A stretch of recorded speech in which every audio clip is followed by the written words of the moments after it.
বিতাড়িত ইনভ্যালিড। আমার শুধু একটাই কথা যে আমার প্রাইভেটের আমার টিউশনির টাকা দেশের অর্থনীতিতে অবদান রাখে, কিন্তু দেশ আমার জন্য কি অবদান রেখেছে? হ্যাঁ, আমাকে কেন বলছে যে বৈষম্য নেই বৈষম্য নেই, তবে কেন 32-এর বৈষম্য বলেন আপনারা? এই বৈষম্যগুলো কেন আমাদের জন্য? সব জায়গাতে বৈষম্য, কোথা থেকে তো বৈষম্য দূর হয়নি, শুধু আমাদের বৃথা রক্ত দেওয়াটাই, আর কিছুই না।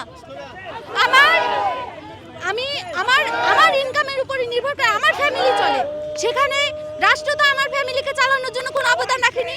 আমি অনেক কষ্ট করে পড়াশোনাটা কমপ্লিট করেছি, কই সেখানে তো রাষ্ট্র কোনো অবদান রাখেনি।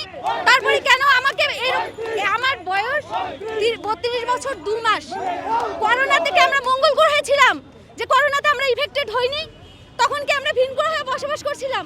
আমি রাষ্ট্রের যারা নীতি নির্ধারক তাদেরকে বলতে চাই, আপনারা ওই গ্লাসের মধ্যে এসি ঘরে না থেকে আপনারা জনগণের কাছে যান, আপনারা লোকালয়ে যান, যে দেখেন মানুষের জীবনযাপন সেখানে কি রকম। আপনারা সেটা না করে আপনাদের মন গড়া একটা ডিসিশন আপনি চাপাই দিচ্ছেন। কিভাবে চাপাই দিচ্ছেন?